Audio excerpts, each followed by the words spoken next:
South ఇండియాలోని అతి తక్కువ ధరలకి రత్నాలనందించే ఏకైక సంస్థ 6JVR.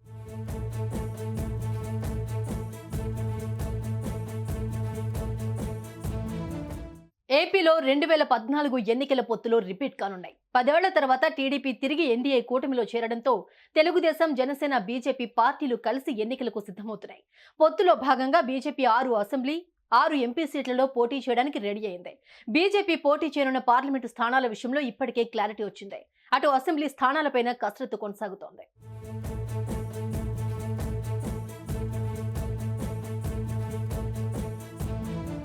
ఆంధ్రప్రదేశ్ ఎన్నికల్లో అందరూ ఊహించినట్లే టీడీపీ, జనసేనతో పాటు బీజేపీ కూడా కలిసిపోయింది. 3 పార్టీలు పొత్తులతో ఎన్నికల బరిలోకి దిగుతున్నాయి. ఇక మిగిలింది సీట్లు, అభ్యర్థుల ప్రకటన మాత్రమే. ఇప్పటికే టీడీపీ, జనసేన కలిసి 99 మంది అభ్యర్థులను ప్రకటించాయి. టీడీపీ పొత్తులో భాగంగా జనసేనకు 3 ఎంపీ, 24 అసెంబ్లీ స్థానాలు ఇవ్వనున్నట్లు టీడీపీ ప్రకటించింది. బీజేపీకి 6 ఎంపీ, 6 అసెంబ్లీ సీట్లు ఇచ్చేలా ఒప్పందం జరిగింది. బీజేపీ కూటమిలో చేరిన తర్వాత అసెంబ్లీ సీట్ల విషయంలో ఇంకా స్పష్టత రాకున్నా పార్లమెంటు సీట్ల విషయంలో క్లారిటీ వచ్చేసింది. తెలుగుదేశం పార్టీ 17 లోక్సభ స్థానాల్లో పోటీ చేస్తుంటే బీజేపీ 6 లోక్సభ స్థానాల్లో, జనసేన 2 లోక్సభ స్థానాల్లో పోటీ చేయనున్నాయని తెలుస్తోంది. అంటే జనసేన ఓ లోక్సభ స్థానాన్ని కోల్పోతుంది. బీజేపీకి కేటాయించే స్థానాలపైన టీడీపీ ఇప్పటికే ప్రతిపాదనలు ఇవ్వగా ఏ స్థానం ఫైనల్ చేయాలనేది చర్చించి నిర్ణయం తీసుకోవాలని డిసైడ్ అయ్యారు.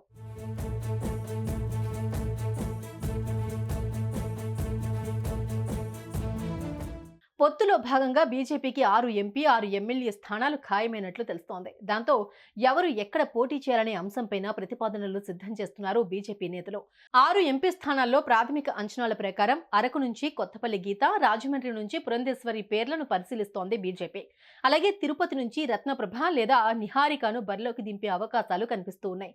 ఏలూరు సీటు నుంచి బీజేపీ బరిలోకి దిగితే కేంద్ర మాజీ మంత్రి సుజనా చౌదరి అభ్యర్థి కావచ్చని అంటున్నారు.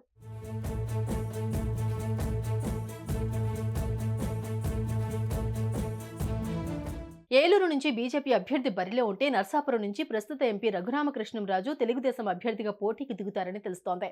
ఏలూరు నుంచి బీజేపీ పోటీ చేయకపోతే రఘురామ బీజేపీ అభ్యర్థిగా బరిలో నిలిచే అవకాశాలున్నాయి. రాజంపేట నుంచి మాజీ సీఎం కిరణ్ కుమార్ రెడ్డి లేదంటే సీఎం రమేష్ పోటీకి దిగే ఛాన్స్ కనిపిస్తోంది. లేని పక్షంలో హిందూపురం నుంచి సత్యకుమార్ బరిలోకి దిగే అవకాశాలు ఉన్నాయి. తిరుపతి సీటును బీజేపీ కోరుతోంది. గతంలో పోటీ చేసిన రిటైర్డ్ ఐఏఎస్ అధికారిని రత్నప్రభ, దాసరి శ్రీనివాసులు తదితరుల పేర్లు పరిశీలన ఉన్నాయి. ఇక బీజేపీ విశాఖతో పాటు విజయవాడ స్థానం ఆశిస్తోంది. కానీ టీడీపీ విజయవాడ స్థానం వదులుకోవడానికి సిద్ధంగా లేదు. ఒకవేళ విశాఖ నుంచి పోటీ చేయాలి అనుకుంటే జీవీఎల్ రెడీగా ఉన్నారు.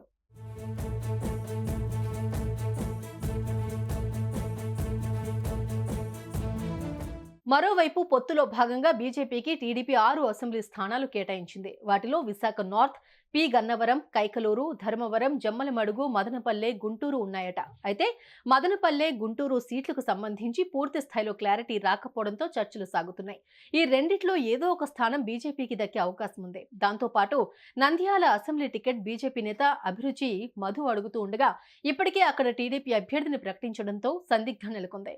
అటు పి గన్నవరంలోనూ టీడీపీ ఇప్పటికే అభ్యర్థిని ప్రకటించింది. ఈ క్రమంలోనే ఆ స్థానాలు, అభ్యర్థుల ఎంపికపై ఫైనల్ స్క్రీనింగ్ చేస్తున్నారు బీజేపీ నేతలు.